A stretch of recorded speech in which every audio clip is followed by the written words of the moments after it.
Installer not working. Hello everyone, welcome to this channel. I'm Emily and I'm here to help you out today. So without any delay, let's get started. So first of all, just go to the Play Store application on your device and make sure that you have the latest version of the Roblox application on your device. As you can see, I have the latest version of the application on my device as I don't have the update option available. So I'm going to go back and then make a long press on Roblox application, then tap on app info.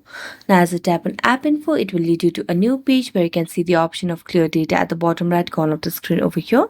Now tap on it and you can tap on OK to delete all data, and if you want to just clear the cache, you can clear cache only. Then go to the app permission and make sure that you toggle on all the required options. Now go back to the Roblox installer and the problem might be fixed. So thank you so much for watching this video. If you enjoyed watching it, don't forget to like, subscribe and hit the bell notification for more updates. See you next time.